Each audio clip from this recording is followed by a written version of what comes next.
விறுவிறுப்பான அரசியல் நிகழ்வுகளை பற்றிய ஆய்வுகள், நியாயங்களின் நிறம் மாறாத கூர்மையான விமர்சனங்கள், தீமைகளை சுட்டெரிக்கவும் நல்ல அரசியலை வளர்த்தெடுக்கவும் அறிவார்ந்த விவாதங்கள், இளைய தலைமுறையிடம் விழிப்புணர்வை ஊட்டும் விரிவான வரலாற்று விளக்கங்கள், கலை, இலக்கியம், ஆன்மீகம், பண்பாடுகளை படம் பிடித்து காட்டும் கருத்தோவியங்கள் வாரந்தோறும் உங்கள் தமிழருவி தர்பாரில் அணிவகுக்கும். ஆனால் வல்லபாய் பட்டேல் ஒரு முடிவை எடுத்தால் அந்த முடிவில் நிற்பார். எதன் பொருட்டும் எவர் பொருட்டும் மாற்றிக்கொள்ள மாட்டார். மகாத்மாவின் பக்கம் நின்றார். அவர் சுயராஜ்ய கட்சிக்கு போக விரும்பவில்லை. சுயராஜ்ய கட்சியில் இருந்தவர் யார்? நேருவினுடைய தந்தை இருந்தது போல் வல்லபாய் பட்டேலுடைய சொந்த சகோதரர் விட்டல்பாய் பட்டேல் இங்கே இருந்தார்.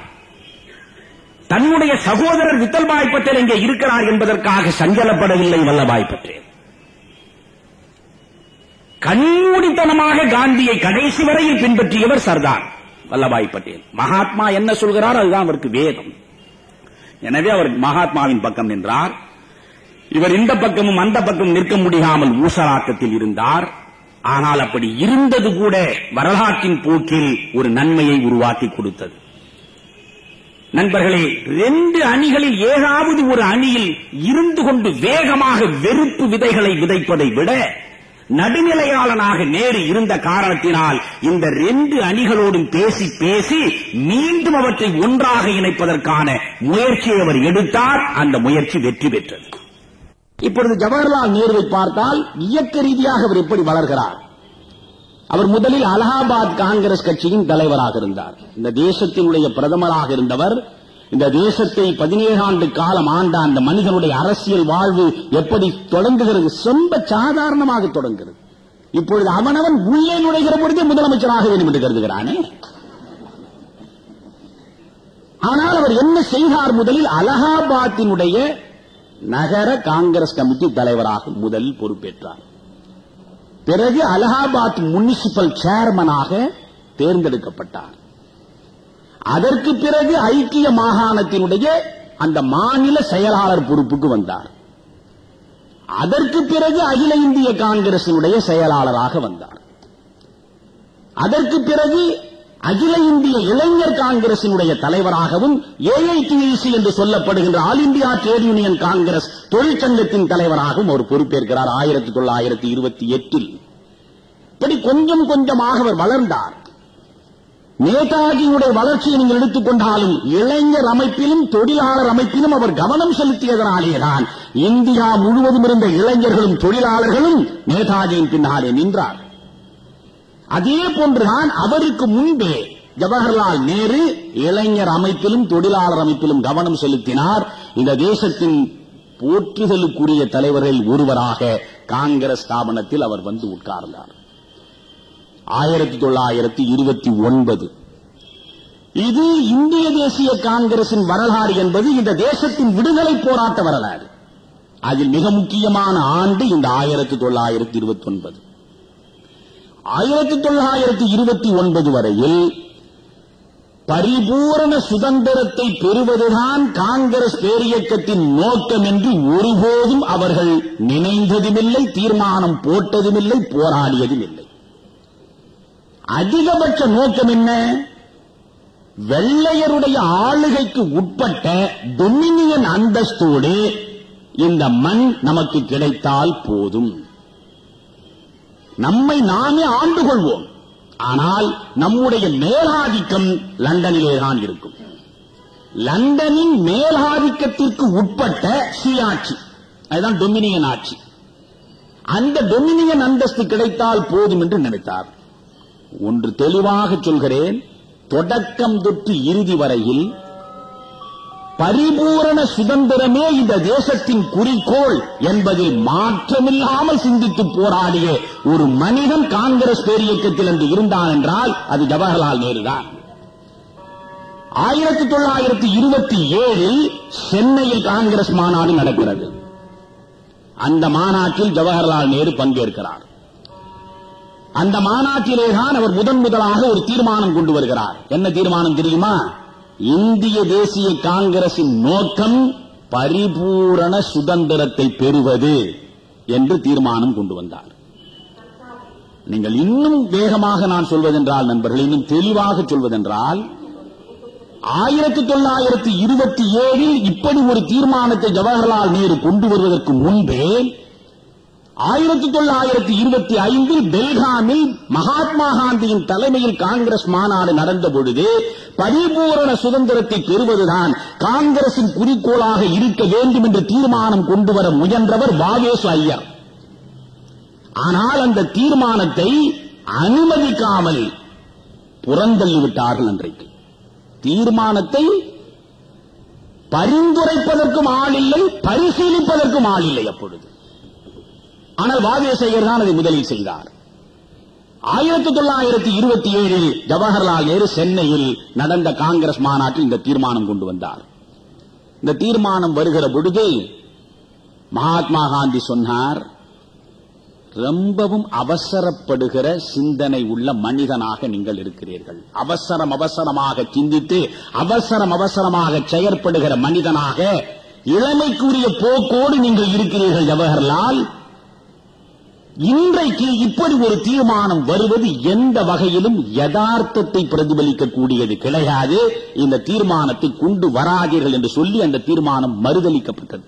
1927 ராஜேந்திர பிரசாத் சொன்னார், ஜவஹர்லால் நேரு கொண்டு வந்திருக்கிற இந்த தீர்மானம் ஒரு முட்டாளின் சிந்தனையில் உருவெடுத்தது, முட்டாள்தனமானது என்றார். ஏனென்றால் டொமினியன் அந்தஸ்தை பெறுவதே பெரும் பேறு என்று கருதி கொண்டிருக்கிற பொழுது எந்த விதமான கட்டுப்பாடும் இல்லாத காற்றை போல் சுயேட்சையாய் சுதந்திரமாய் உலவக்கூடிய ஒரு விடுதலை நமக்கு கிடைக்க வேண்டும் என்று தீர்மானம் போடுகிற நிலையில் காங்கிரஸ்காரர்களே அதை நினைந்து பார்க்க முடியவில்லை. 1927 நிலைமை அது. 1928 மோதிலால் நேரு இந்திய தேசிய காங்கிரசின் தலைவராக இருக்கிறார். அப்பொழுது ஒரு ஆண்டுக்கு ஒரு தலைவர். மோதிலால் நேரு தலைவராக இருக்கிற பொழுது நேரு ரிப்போர்ட் என்று அதற்கு பெயர்.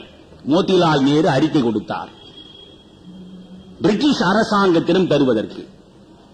இன்னின்ன அடிப்படைகளில் எங்களுக்கு டொமினியன் அந்தஸ்துள்ள சுயாட்சியை கொடுத்தால் போதும், காங்கிரஸ் ஏற்றுக்கொள்ளும் என்று மகாத்மா அதை ஆதரித்தார்.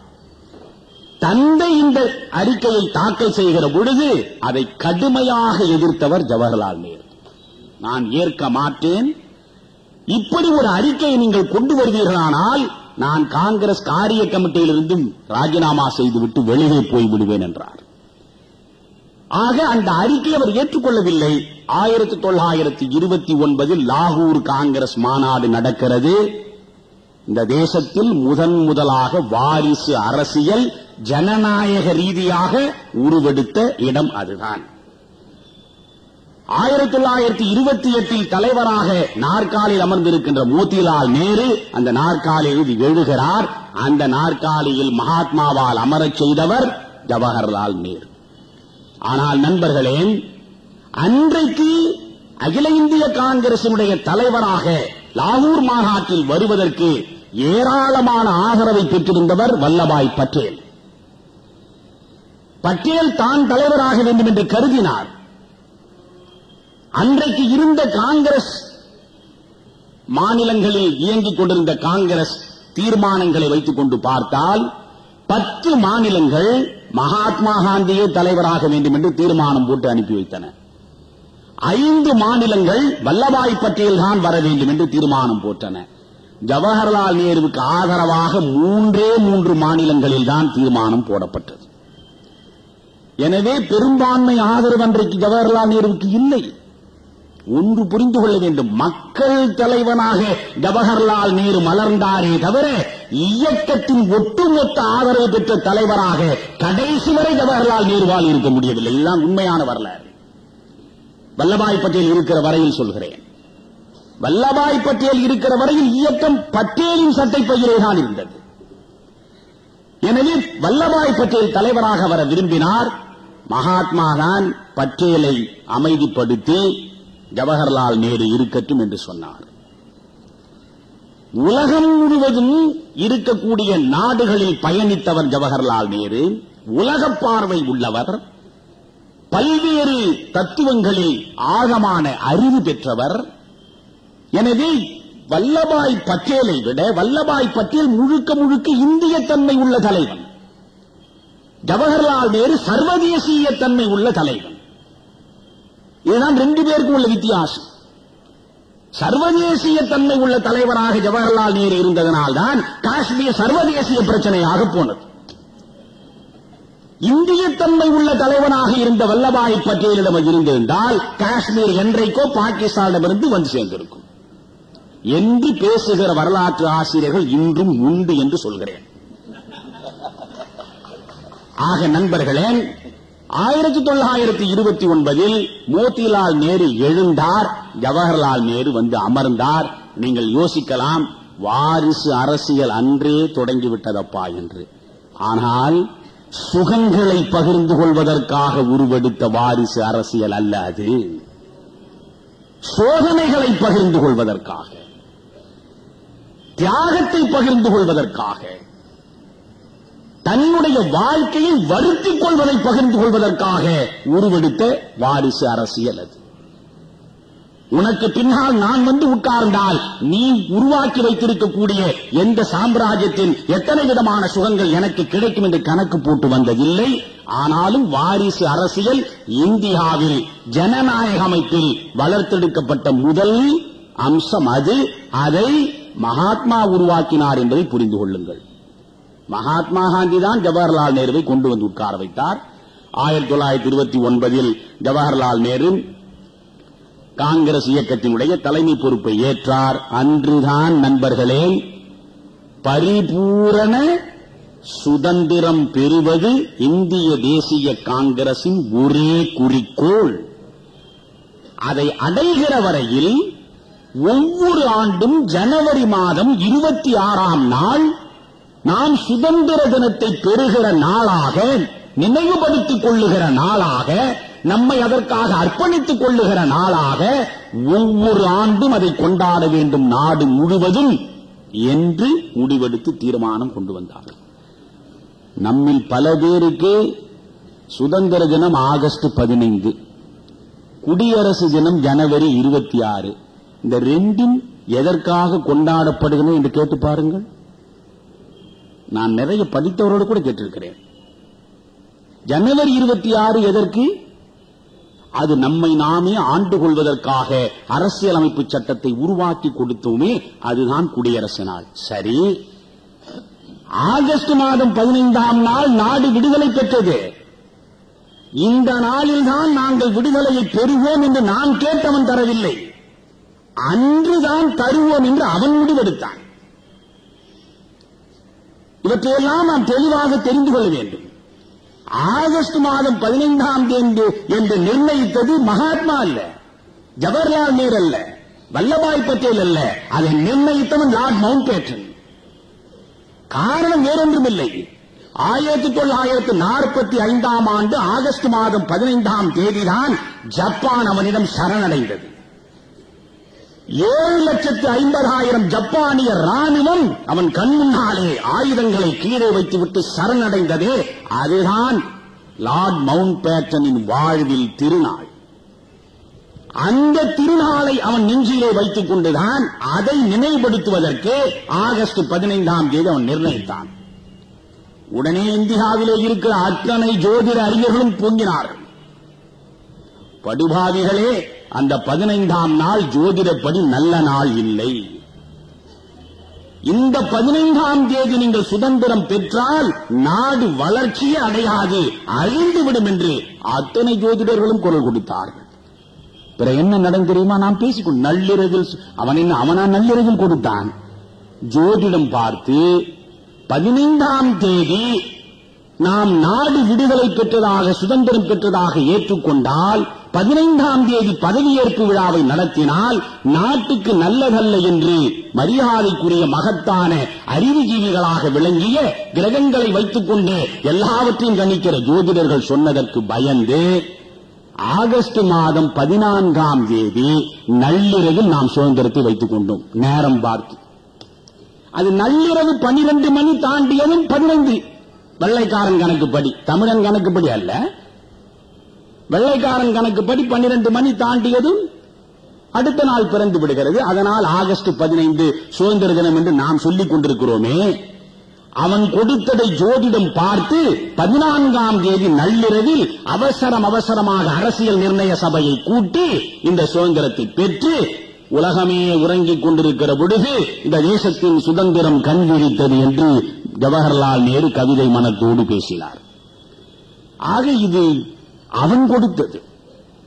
ஜனவரி 26ஆம் தேதி குடியரசு நாள். ஜனவரி 25ஆம் தேதி இரவு வரையில் அரசியல் நிர்ணய சபை கூடி அரசியல் அமைப்பு சட்டத்தை உருவாக்கியது. அதனால் ஜனவரி மாதம் 26ஆம் தேதி 1950ஆம் ஆண்டு குடியரசு நாள் வந்ததா என்றால் கிடையாது. 1949ஆம் ஆண்டு நவம்பர் மாதத்திலேயே அரசமைப்பு சட்டம் முழுமையாக முடிக்கப்பட்டு விட்டது. 1949 நவம்பர் மாதம் முடிக்கப்பட்ட அந்த அரசமைப்பு சட்டம் 1949 டிசம்பரிலேயே குடியரசு நாளை வைத்திருக்கலாமே. ஏதாவது ஒரு நாளை தேர்ந்தெடுத்து ஜனவரி 1 தேதி பிறக்கிறது, உலகத்திற்கே முதல் நாள் அல்லவா, அது புத்தாண்டு, அன்று வைத்திருக்கலாமே. ஏன் வைக்கவில்லை? 49 நவம்பரில் உருவாக்கப்பட்ட அரசமைப்பு சட்டத்தை அப்படியே பாதுகாத்து ஜனவரி மாதம் வரை காத்திருந்து ஜனவரி 26 அன்று அதை அரங்கேற்றியது நோக்கம் என்னவென்றால், இந்த தேசத்தின் விடுதலையை பெறுகிற வரையில் ஒவ்வொரு ஆண்டும் ஜனவரி மாதம் 26ஆம் தேதி நாம் நம்மை சுதந்திரத்திற்காக அர்ப்பணித்துக் கொள்ளுகிற நாளாக கொண்டாட வேண்டும் என்று லாகூர் காங்கிரஸ் மாநாட்டில் முடிவெடுத்ததனால்தான் இந்த நாட்டின் வரலாற்றில் அந்த ஜனவரி 26 ஒரு முக்கியமான அம்சத்தை பெற்றிருக்கிற காரணத்தால் அதை குடியரசு நாளாக மாற்றினோம்.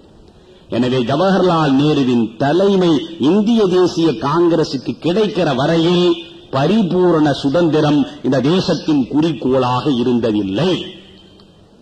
அந்த குறிக்கோளை நோக்கி காங்கிரஸ் இயக்கத்தை கொண்டு வந்து சேர்த்த மாபெரும் பெருமை ஜவஹர்லால் நேருவுக்கு உண்டு என்பதை நாம் நினைந்து பார்க்க வேண்டும். நண்பர்களே, அடுத்து மிக முக்கியமான ஒன்று 1931 சட்ட மறுப்பு இயக்கம். சட்ட மறுப்பு இயக்கத்தை மகாத்மா காந்தி தொடங்கினார். சட்ட மறுப்பு இயக்கம் என்றால் என்ன? கோடானு கோடி மக்கள் வெள்ளை அரசுக்கு எதிராக திரண்டு என்று கொடி பிடிப்பதா, குரல் கொடுப்பதா? இல்லை. 1930 மார்ச் மாதம் 12ஆம் தேதி சபர்மதி ஆசிரமத்திலே இருந்து தண்டியை நோக்கி யாத்திரை தொடங்கினார் மகாத்மா காந்தி. அந்த மகாத்மா காந்தி 241 மைல் நடந்தார். அந்த யாத்திரையில் கலந்து கொண்டவர்கள் மொத்தம் 78 பேர். நீங்கள் நன்றாக சிந்திக்க வேண்டும். 78 பேரை வைத்துக் கொண்டு 241 மைல் கால்களாலே நடந்து சென்று அந்த தண்டியில் உப்பு எடுக்கிறார், உப்பு காய்ச்சுகிறார். இதுதான் போராட்டம். வெள்ளைக்காரன் சிரித்தான். இந்திய தேசிய காங்கிரஸே இருந்த அத்தனை தலைவர்களும் மனதுக்குள்ளே சிரித்தார்கள். ஒரு உப்பு காய்ச்சுவதற்கு பாத யாத்திரை நடத்தி இந்த தேசத்தின் விடுதலையை பெற முடியுமா? வெறும் 78 பேர் நடந்து என்று நாடு நினைத்தது. ஆனால் மகாத்மா காந்தி என்கின்ற மகத்தான அரசியல் மதியூகி மிகச்சரியாக மக்களை நாடி பிடித்து வைத்திருந்ததனாலேதான் இந்த தேசத்தின் மிகப்பெரிய வெகுஜன இயக்கமாக காங்கிரஸை அவர் தலைமையில் வளர்த்தெடுக்க முடிந்தது. அவர் புறப்பட்டார். மார்ச் மாதம் 12ஆம் தேதி 78 பேரோடு புறப்பட்டார். புறப்பட்டதுதான் வழி நெடுக லட்சக்கணக்கான மக்கள் திரண்டார். 100 ஆயிரமானது, 1000 லட்சமானது, லட்சம் பல லட்சமாக பெருகியது. போகிற இடமெல்லாம் போர்க்கோலம். வெள்ளை அரசுக்கு எதிராக கோஷம். வெள்ளை அரசாங்கமே அதிர்ந்து போனது. நண்பர்களே, 78 பேரை வைத்துக் கொண்டு 241 மைல் கால்களாலே நடந்து அந்த தண்டியில் உப்பை அவர் எடுக்கிறார். உப்பு சத்தியாகிரகம் தொடங்குகிற பொழுது மகாத்மா காந்தியுடைய மனோநிலையையே சந்தேகித்தவர் ஜவஹர்லால் நேரு. மகாத்மா காந்தியிடம் போல் நம் மனதை பறிகொடுத்தோமே என்று நெஞ்சுக்குள்ளே பரிதவித்தவர் மோதிலால் நேரு. ஆனால் அந்த தண்டி யாத்திரை முடிகிற பொழுது நாடே மகாத்மா காந்தியின் பின்னாலே திரண்டு நிற்கிற காட்சியை பார்த்து, இப்படி ஒரு வியூகமா, இப்படி ஒரு போர் முனையா என்று பரவசப்பட்ட மோதிலால் நேருவும் ஜவஹர்லால் நேருவும் தண்டியில் அவர் உப்பு சத்தியாகிரகம் நடத்தி கைதாவதற்கு முன்பு மோதிலால் நேரு தன்னுடைய வழக்கறிஞர் தொழிலில் வாங்கினாரே ஆனந்த பவனம், அந்த ஆனந்த பவனத்தை மகாத்மா காந்தியின் முன்னாலே நாட்டுடைமையாக கொடுத்தார். சுயராஜ்ய பவனாக அது அதற்கு பிறகு பெயர் பெற்றது. அந்த சொத்தை நாட்டுடைமையாக தந்தையும் மகனும் சேர்ந்து மகாத்மா காந்தியிடம் தாரை வார்த்தார்கள். அதற்கு பிறகு 1931 பிப்ரவரி 6ஆம் தேதி மோதிலால் நேரு மரணமடைந்தார். சிறையிலே இருந்து விடுதலையாகி மகாத்மா வருகிறார். மோதிலால் நேரு மரணப்படுக்கையில் இருக்கிறார். இந்த ஆனந்த பவனம் சுயராஜ்ய பவனமாக மாறியதே. அந்த சுயராஜ்ய பவனம் நோக்கி மகாத்மா வந்தார். இந்தியாவின் அத்தனை தலைவர்களும் அங்கே முற்றுகையிட்டார்கள். அப்பொழுதுதான் மோதிலால் நேரு தன் இறுதி மூச்சை விடுகிற பொழுது கண்ணீரோடு மகாத்மா காந்தியின் கைகளை பிடித்துக் கொண்டு சொன்னார், சுதந்திரத்தை காணாமல் நான் கண்மூடுகிறேன், ஆனால் நீங்கள் சுதந்திரத்தை கண்டுவிட்டுத்தான் கண்மூடுவீர்கள். நிச்சயம் உங்கள் தலைமையில் இந்த தேசம் சுதந்திரத்தை காணும், அதை கண்டுவிட்டுத்தான் நீங்கள் கண்மூடுவீர்கள். என் மகனை இனி உங்கள் கைகளில் நான் ஒப்படைக்கிறேன் என்று மோதிலால் நேரு மகாத்மாவின் கையில் ஜவஹர்லால் நேருவை ஒப்படைத்துவிட்டு கண்மூடினார்.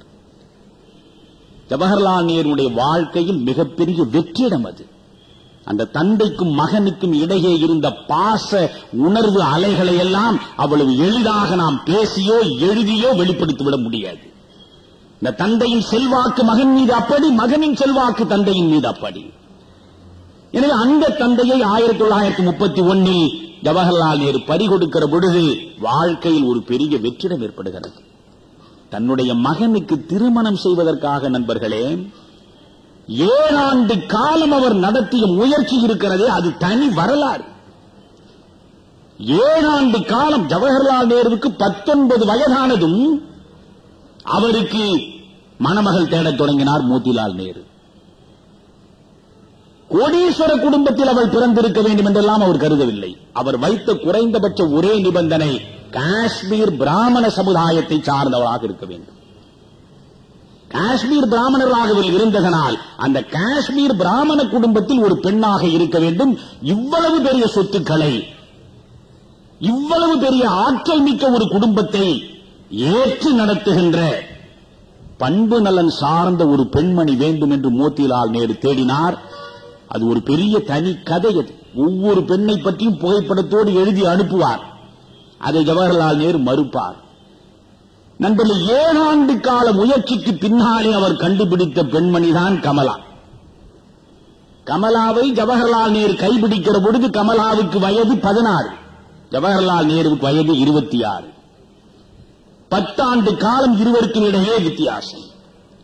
அந்த கமலா நேருவோடு ஜவஹர்லால் நேரு வாழ்வின் அத்தனை சுகங்களையும் அனுபவித்தார் என்று எவனும் சொல்ல முடியாது. தன் இளமை முழுவதையும் சிறைக்குள்ளேயே செலவழித்த மனிதன். 9 ஆண்டு காலம் ஜவஹர்லால் நேரு 9 முறை சிறைப்பட்டார்.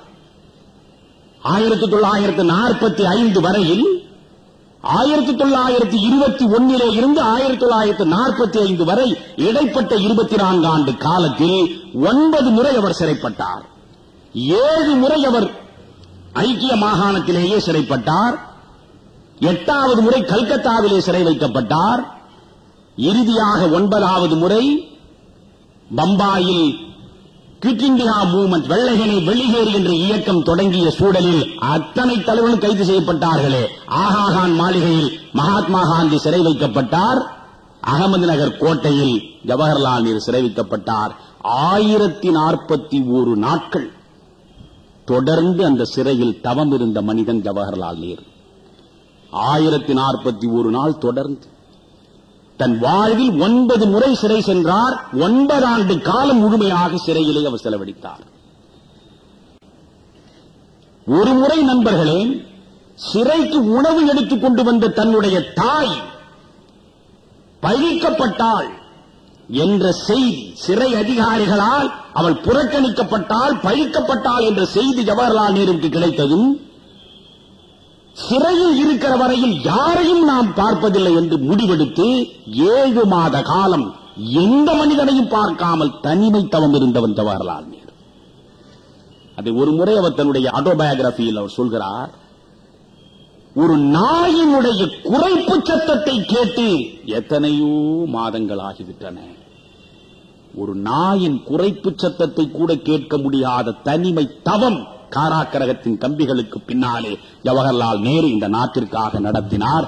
9 ஆண்டு காலம் உலக புகழ் பெற்ற அத்தனை படைப்புகளும் அந்த சிறையிலே இருந்தபோதுதான்.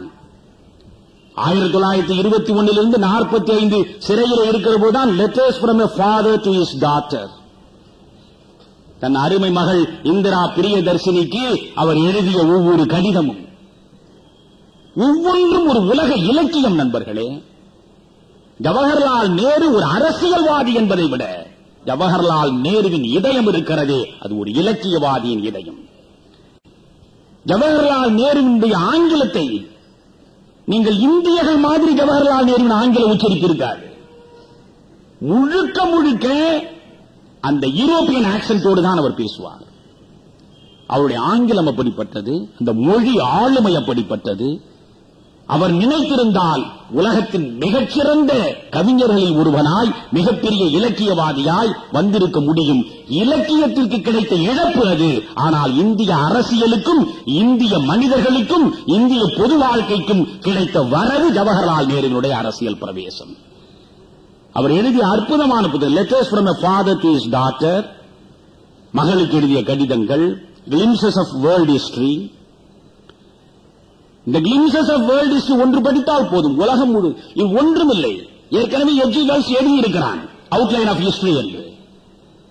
நான் எம்ஏ வரலாறு படித்தவன், இவற்றை முழுமையாக படித்ததனால் சொல்கிறேன். எஜி வெல்ஸினுடைய அவுட்லைன் ஆஃப் ஹிஸ்டரி தான் இதனுடைய ஆதர்சம். ஆனால் எஜி வெல்ஸ் எழுதிய உலக வரலாற்றுக்கும் ஜவஹர்லால் நேரு எழுதிய உலக வரலாற்றுக்கும் என்னடா வித்தியாசம் என்றால், எஜி வெல்ஸ் எழுதிய உலக வரலாறானாலும் சரி, வேறு எந்த மேலை நாட்டு அறிஞர்கள் வரலாற்று ஆசிரியர் எழுதிய உலக வரலாறானாலும் மேலை நாட்டு பார்வையோடு தான் அது பார்க்கப்பட்டிருக்கும். ஒரு இந்திய மண்ணில் இருந்து கீழை நாட்டு செல்வாக்கோடும் கீழை நாட்டு பார்வையோடும் உலக சரித்திரத்தை பார்த்த ஒரே படைப்பு ஜவஹர்லால் நேருடைய கிளிம்சஸ் ஆஃப் வேர்ல்ட் ஹிஸ்டரி. பிறகு அவர் எழுதிய தன்னுடைய சுயசரிதம் ஆட்டோபயோகிராபி. இந்த மூன்றையும் படிக்க வேண்டும்.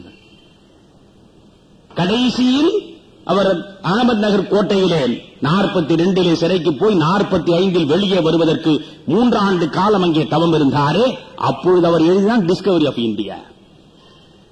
அவருடைய அற்புதமான படைப்புகள் இந்த 4 படைப்புகளுமே சிறையிலேதான் உருவாகின. இந்த ஜவஹர்லால் நேருவை பற்றி நாம் சிந்திக்கிற பொழுது 1931 காந்தி இர்வின் ஒப்பந்தம் முடிந்தது. நண்பர்களே, இவற்றையெல்லாம் விரிவாக சொல்லிக் கொண்டு போவதென்றால் நிறைய செய்திகள் இருக்கின்றன.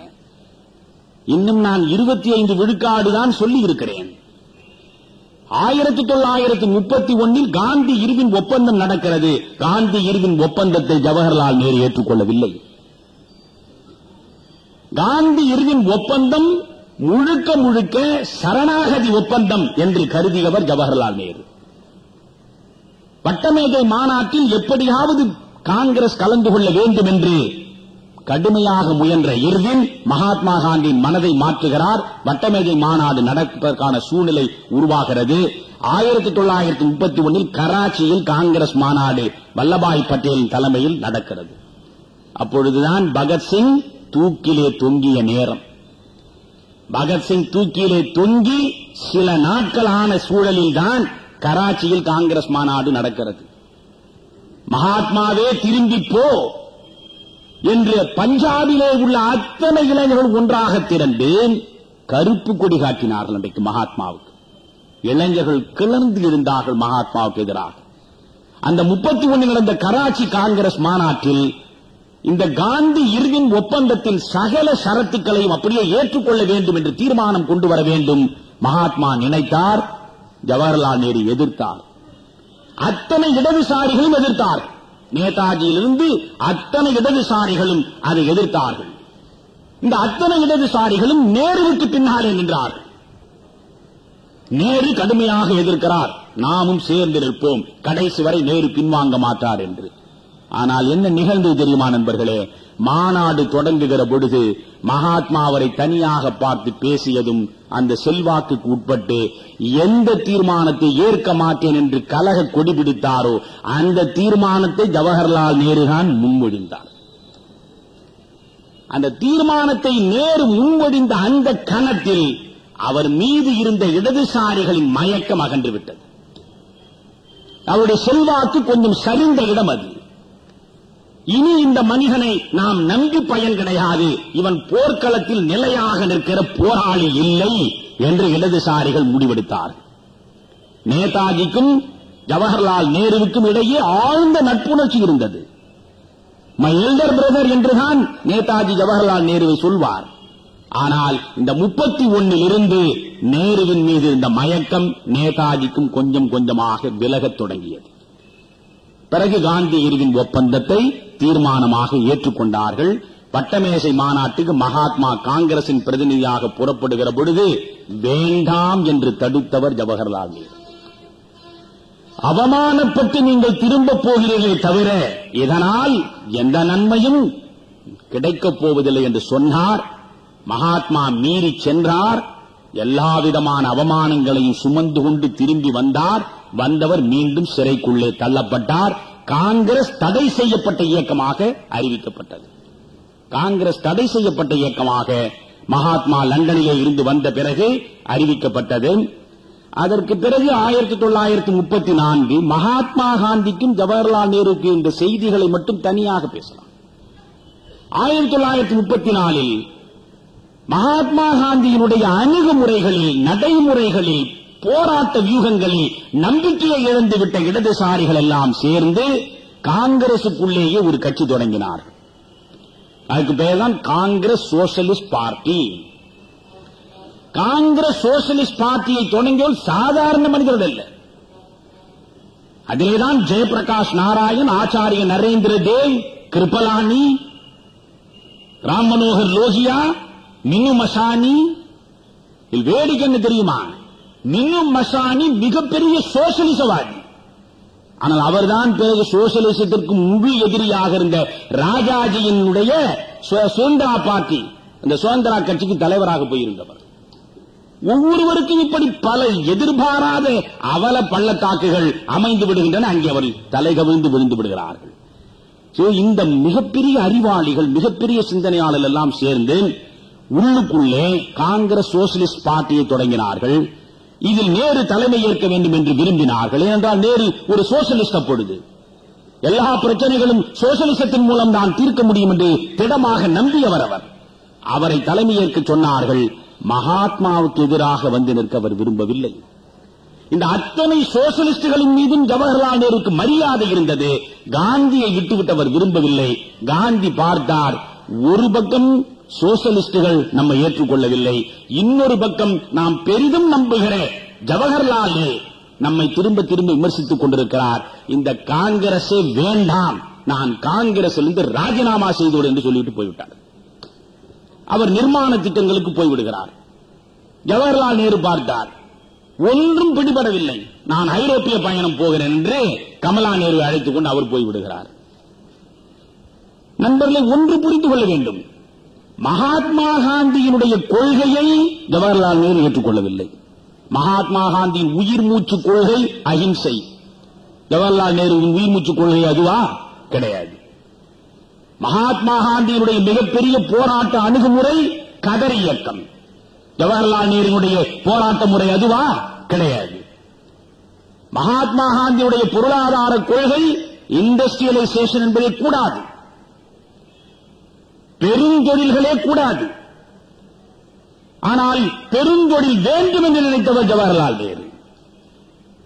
கிராமங்களிலே இருந்துதான் இந்த தேசத்தினுடைய அத்தனை நலன்களும் புறப்பட வேண்டும் என்று கிராமங்களை மையமாக வைத்து சிந்தித்தவர் மகாத்மா காந்தி. கிராமங்களை மையமாக வைத்து நீங்கள் வளர்ச்சி திட்டங்களை உருவாக்கினால் இந்த தேசம் ஒருபோதும் வளராது என்று சொன்னவர் ஜவஹர்லால் நேரு.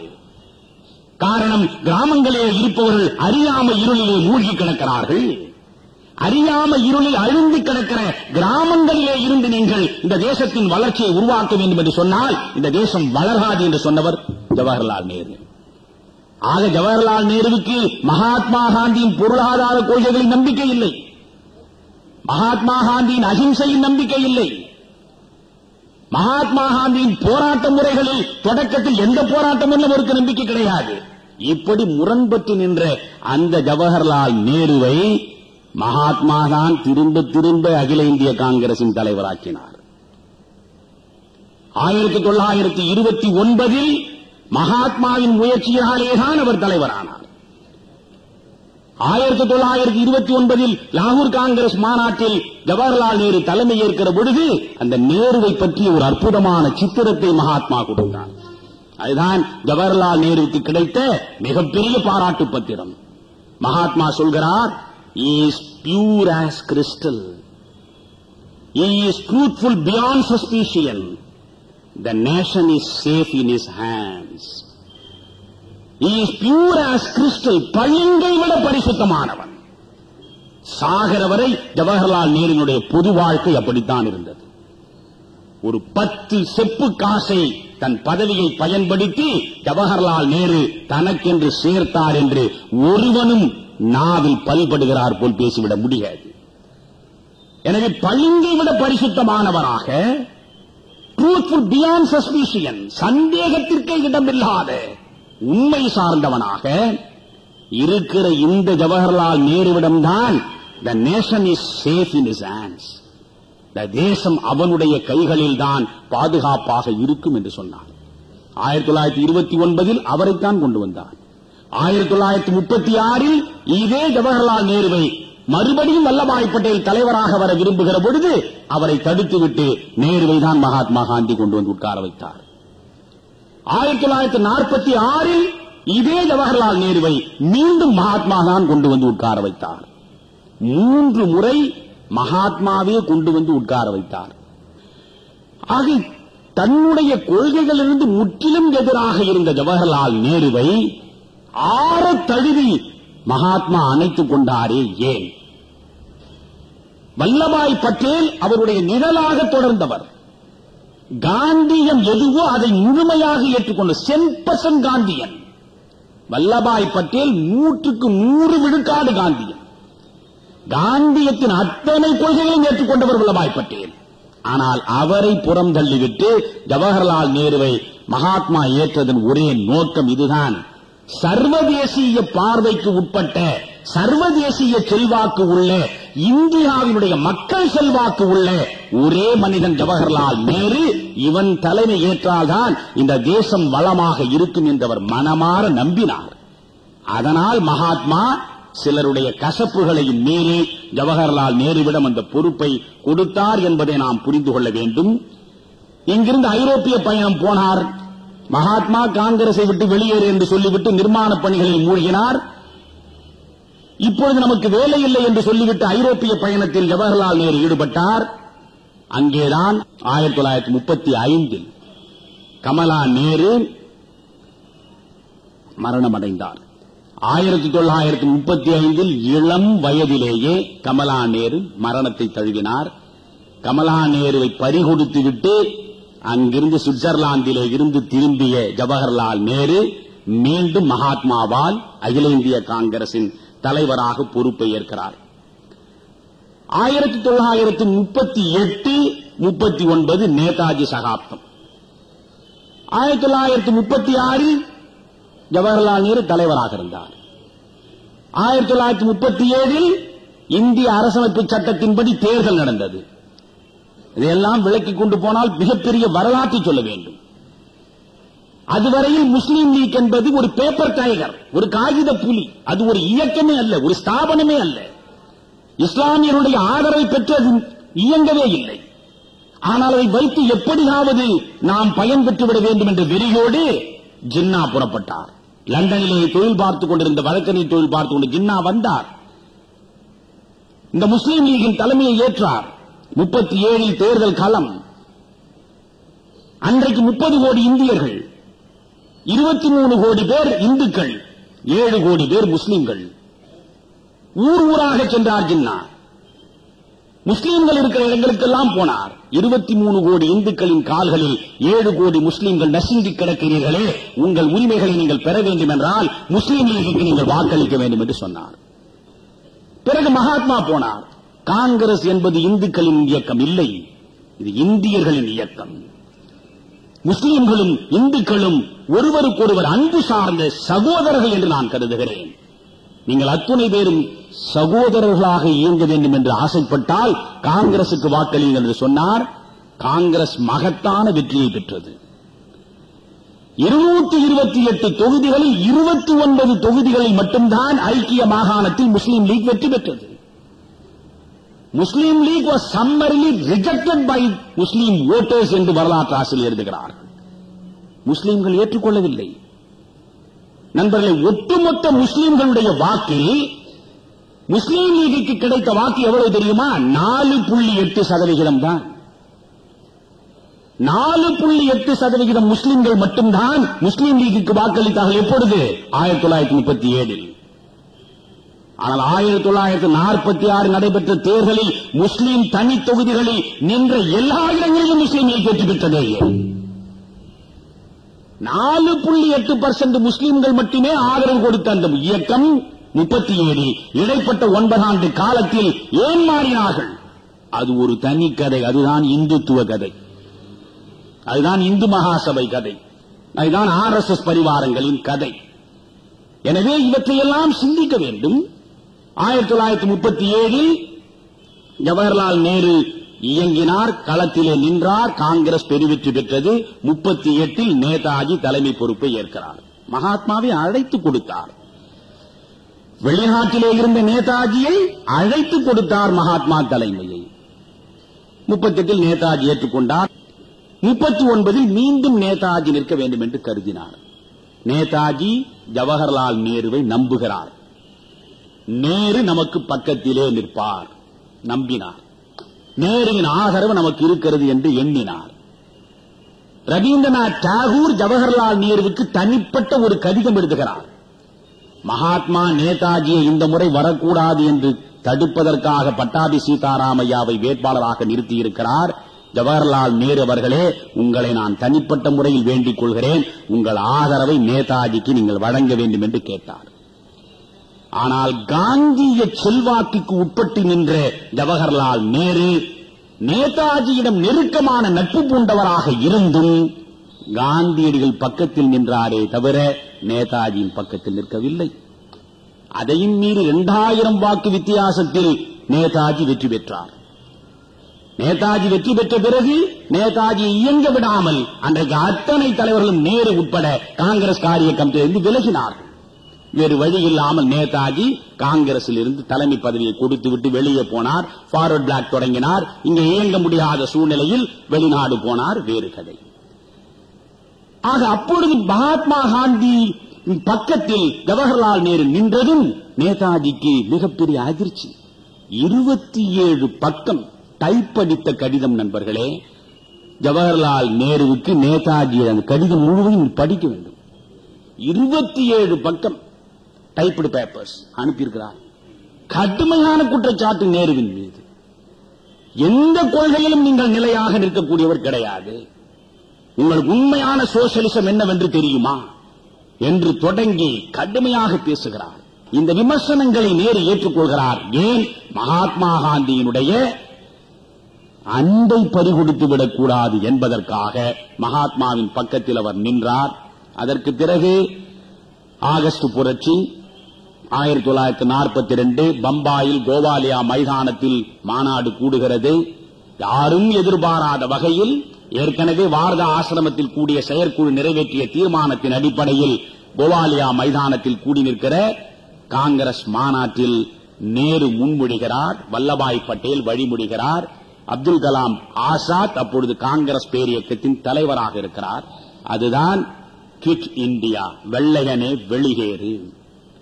மகாத்மா நாட்டு மக்களை பார்த்து டூ ஆர் டை என்றார், செய் அல்லது செத்து முடி என்றார்.